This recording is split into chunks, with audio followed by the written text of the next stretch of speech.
aluno, seja bem-vindo ao Se Liga na Educação. Meu nome é Ludmila Lima, essa é uma aula de Ciências do 4º ano e hoje nós vamos falar sobre o saber científico e o saber popular, o conhecimento popular. Vamos ver qual é a habilidade que está sendo trabalhada nessa aula. Identificar conhecimentos populares em sua relação com as pesquisas científicas, discutindo a cultura local e sua influência na sociedade. Em nossa primeira aula, nós entendemos o que é saber científico. Então, na nossa primeira aula, nós falamos sobre ciências e entendemos que o saber científico é produzido através de um método.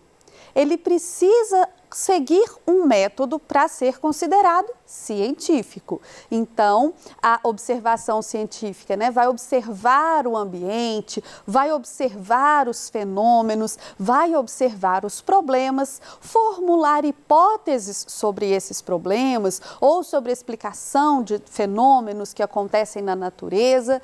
Depois ela vai testar, vai fazer ali as teorias, observar as evidências para fazer as teorias, para formular as teorias científicas. E é isso que a gente considera saber científico. No entanto, hoje nós vamos entender também o saber popular, o que a gente chama de senso comum. O que é isso? O que é conhecimento popular? O conhecimento popular ou conhecimento comum é aquele que é adquirido de forma espontânea através da observação do ambiente. Difere completamente do conhecimento científico, pois não depende de um método para ser adquirido. Então, são aqueles saberes que as pessoas vão adquirindo pela observação do dia a dia.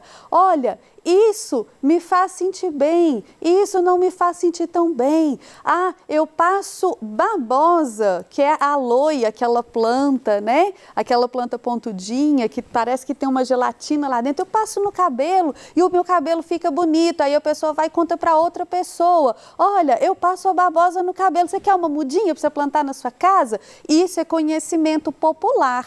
A pessoa usou, passou no cabelo, viu que ficou legal, fez bem para o cabelo dela e ela vai passando, vai indicando para as outras, Ah, um chá, tem chás para tudo no conhecimento popular, na sabedoria popular. Ah, eu estou com uma indisposição, meu estômago não está legal, toma um chá de boldo. E aí as pessoas vão passando esses conhecimentos com base no que eles aprenderam com pessoas que já testaram ou com base do que eles observaram no seu dia a dia mesmo.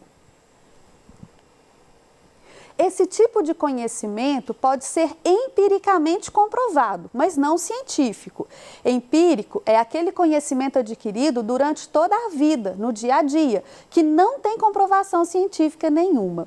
Quando a gente fala do saber empírico ser testado e do científico, como que ele é testado também, às vezes a gente pode gerar uma confusão aqui. O saber empírico, ele é testado, mas ele não é testado com rigor científico. Então, a minha amiga usou a babosa no cabelo dela e o cabelo dela ficou bonito naquele dia. Aí eu usei e foi muito bom para mim também. E aí eu fico achando que a babosa é bom e a gente tem prova disso, porque a minha amiga usou e eu usei. Se a gente quiser considerar isso cientificamente, o teste não pode ser apenas em uma pessoa. Ah, eu tomei o chá e o chá me deixou super bem. Ou eu passei a babosa no cabelo e ficou bonito o meu cabelo naquele dia. Isso é empírico, é da observação do nosso dia a dia. Alguém fez, alguém viu, achou que o resultado foi bom, eu vou lá, faço também, acho que o resultado é bom.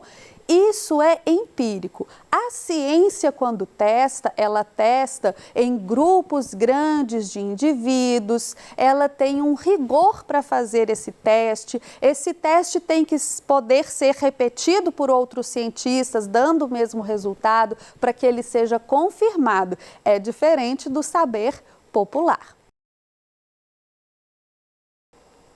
Às vezes é chamado de senso comum, pois é composto pelas crenças que todos os membros de uma comunidade compartilham e são consideradas verdadeiras, lógicas, prudentes e válidas. Aqui a gente tem várias crenças, várias coisas que são passadas de uma pessoa para outra, né? Então, às vezes a gente vê pessoas que cobrem o espelho quando está tendo uma tempestade para se proteger dos raios, por exemplo. Isso não tem nenhuma comprovação científica, mas as pessoas acreditam que isso pode proteger e isso acaba se tornando uma crença popular, uma crença de várias pessoas. Quando as mulheres tinham filhos, né, antigamente, há bastante tempo atrás, às vezes o parto podia ser perigoso para a mulher. E aí ela podia ter hemorragias, ela podia até falecer, né, por consequência do parto. Então, as pessoas acreditavam que a mulher ia ficar mais forte, que ela se protegeria, né, dessas hemorragias, dessas complicações depois do parto, se ela comesse uma canja de galinha, por exemplo. Ou então, essa mesma mulher, para poder amamentar os seus filhos, as pessoas acreditavam que ela deveria tomar canjica, comer uma série de alimentos que quando a mulher tem filhos, ela vai escutar de outras pessoas: olha, come isso para dar leite, come isso para o seu leite ficar forte, né? Então, isso tudo é sabedoria popular. Algumas coisas vão sim funcionar, outras não têm comprovação científica, né? Muitas coisas que são indicadas para a mulher nesses períodos, né, depois que ela tem o filho, enquanto ela ainda está amamentando, são coisas que funcionam, mas não pela explicação que as pessoas davam popularmente. Às vezes é simplesmente a hidratação, né, a quantidade de água que tem ali naquele alimento ou de calorias que vai ajudar na produção desse leite, mas isso são coisas que as pessoas, ao longo do tempo, ao longo do desenvolvimento, né, da civilização, da humanidade, vão observando e vão entendendo que é real pela sua experiência, não por uma comprovação científica, e vão ensinando para as próximas gerações. Dessa maneira, pode ser descrita como a capacidade inata dos seres humanos em fazer julgamentos sobre certos eventos de maneira razoável. Então, como eu disse, né, nem tudo que é da sabedoria popular, que é conhecimento popular, que é senso comum, nem tudo está errado. Nem tudo está errado e nem tudo está certo. Às vezes a prática está certa, mas a explicação é diferente do que seria a explicação científica. E isso vem da capacidade do ser humano de observar e tentar explicar as coisas desde sempre. Foi até por isso que a gente conseguiu desenvolver um método científico, porque nós buscamos explicações e aí o método científico foi para que a gente encontrasse explicações mais certas, mais com comprovação, né, mais segura.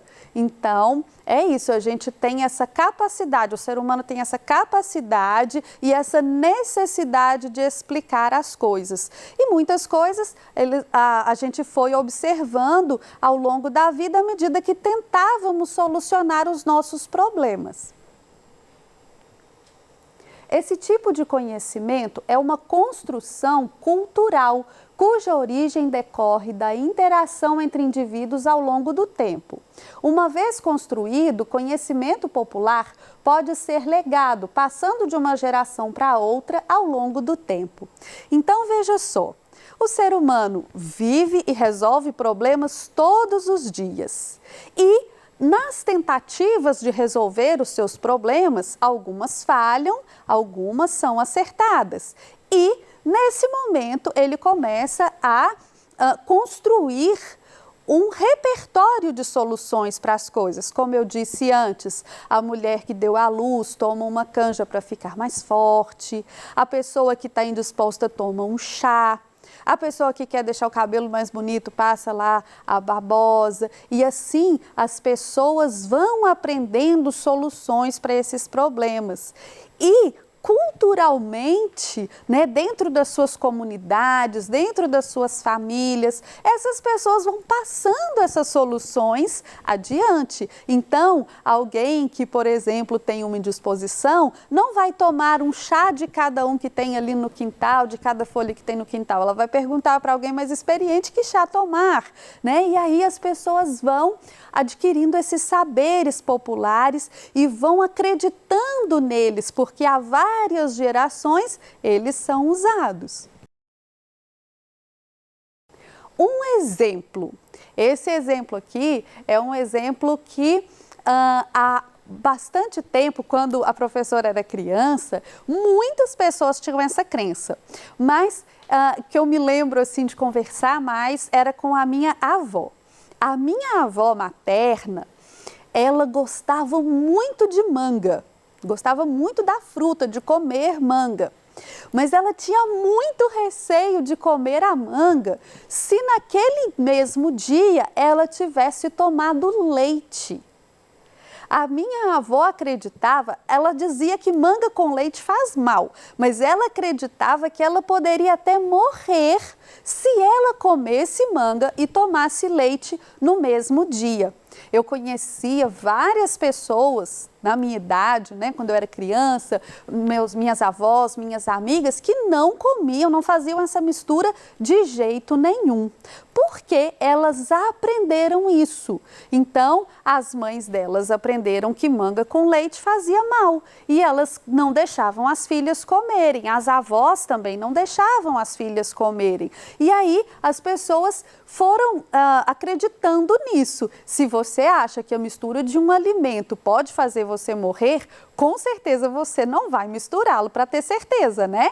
E as pessoas iam acreditando nisso. Então, a manga e o leite, a gente chama até de um tabu, né? Que é uma coisa que as pessoas acreditam que é muito ruim, que faz muito mal. Quando, na verdade, essa mistura é até bastante nutritiva. Você pode usar a manga e o leite para fazer sorvete, para fazer vitamina, para fazer sobremesa. Você pode tomar o leite e comer a manga, não tem problema nenhum. Mas as pessoas acreditavam muito nisso, porque elas aprenderam das gerações passadas, daquelas pessoas que cuidavam delas, daquelas pessoas que se preocupavam com elas. Então, elas achavam que isso era realmente verdade. É importante notar que o conhecimento popular é natural para o homem. Isso não requer que nenhum estudo ou preparação anterior seja adquirido. Também não é necessário fazer uso de qualquer método de verificação científica para garantir sua veracidade, o que não impede de ser verificado posteriormente. Então, veja só, aqui a gente está dizendo que é natural para o ser humano observar isso. Olha, um dia eu fiz isso, deu errado, eu não vou fazer assim de novo. Às vezes não deu errado pelo motivo que eu acho que deu errado, mas a gente fica com isso na cabeça, a gente dá a dica para alguém e isso vira um conhecimento empírico, um conhecimento popular. Voltando às mulheres, né, que davam à luz, um outro conhecimento empírico, um outro problema que as pessoas acreditavam é que elas não poderiam, por exemplo, lavar os cabelos após ter a criança, né? Que elas teriam que esperar um determinado tempo e aí elas ficavam ali, né? 7 dias às vezes, sem fazer a higiene do próprio cabelo. E as pessoas acreditavam nisso. Não tinha uma comprovação científica, mas vez ou outra, alguém que fazia isso, porque é difícil ficar muito tempo sem lavar os cabelos, a pessoa fazia e passava mal por um outro motivo, ou então, depois de muitos anos, lá na velhice, a pessoa tinha algum problema de saúde, algum problema mental, e falava, tá vendo? A fulana fez, né? A fulana passou mal, porque quando ela teve filho, ela lavou o cabelo, e aí a pessoa pensa que é uma comprovação. É claro que a ciência pode verificar saberes populares e confirmá-los ou refutá-los. Isso também pode acontecer, mas é considerado conhecimento popular mesmo que isso não aconteça. Por meio do conhecimento científico aqui, está dizendo que pode ser confirmado ou não. Também pode ser visto como uma ferramenta de entendimento mútuo entre os membros de uma sociedade, pois, ao compartilhar o mesmo conhecimento sobre diferentes fenômenos, os indivíduos podem se relacionar de uma maneira melhor. Então, quando nós temos um conhecimento, um conhecimento que é próximo, nós sabemos como agir com o outro sabe como agir com a gente entende os procedimentos, a gente entende as maneiras de resolver os problemas. Então, esse conhecimento esse conhecimento popular também é importante na relação das pessoas, nas relações das comunidades, porque eles fazem parte da cultura popular, eles fazem parte do modo de agir das pessoas. Então, esse conhecimento também é importante nesse aspecto. O saber empírico ou senso comum está sempre errado? Porque aqui eu falei da manga com leite, que é nutritiva e as pessoas tinham medo, né? Aqui eu falei de lavar a cabeça quando a mulher tinha filhos, que podia ser perigoso, que na verdade não é bem assim. Mas será que ele está sempre errado? A gente diz que o científico está sempre certo, então o empírico está sempre errado. Como é que é isso? Será que ele está sempre errado? E eu vou responder para você que é lógico que não, ele não está errado. Ele só não é tão certo, tão seguro quanto o científico, porque o científico foi testado em um número maior de pessoas, em uma situação mais rigorosa. Mas ele também pode estar certo. A agricultura, por exemplo, se desenvolveu com base em saberes empíricos. A agricultura, o homem começou a plantar antes da ciência existir. Então, um dia só não, o homem foi vendo que onde caíam determinadas sementes, nasciam determinadas plantas, e eles foram entendendo que eles poderiam plantar. Então, qual que é a melhor época para plantar e para colher? Isso veio primeiro para nós como conhecimento empírico. Primeiro, isso partiu da observação dos homens, quanto a boas épocas e más épocas para plantar e para colher. Qual é o melhor solo para cada cultura? Não é qualquer planta que vai se adaptar a qualquer tipo de solo. Então, isso também vem de um conhecimento empírico. Como reproduzir as plantas, As plantas não se reproduzem só com sementes, como eu disse. Você pode tem diversas técnicas para reproduzir as plantas. Então, isso tudo partiu de um conhecimento empírico. E hoje, a ciência, ao investigar esses conhecimentos empíricos, ela já confirmou vários deles e desenvolveu essas técnicas para além do que o homem conseguiu apenas com a sua observação. Então, o conhecimento empírico na agricultura, por exemplo, foi muito usado e possibilitou um avanço enorme na humanidade que era nômade e se tornou sedentária porque conseguiu plantar, conseguiu produzir seus alimentos e hoje produz muito alimento para uma população gigantesca, através dessas técnicas que foram desenvolvidas. Aqui, quando eu falo da agricultura, a gente tem o saber empírico no início do desenvolvimento e temos também o saber científico comprovando, confirmando algumas coisas, refutando outras, para aprimorar essas técnicas. Mas aqui a gente vê que o saber empírico também pode estar certo e também pode evoluir. Na aula de hoje, nós conhecemos o que é o senso comum. Aprendemos a diferenciar senso comum de conhecimento científico. E entendemos que o conhecimento científico pode refutar ou confirmar saberes populares. Então, eu espero que você tenha aprendido bastante com essa aula e que faça suas atividades com bastante atenção. Muito obrigada e até a próxima!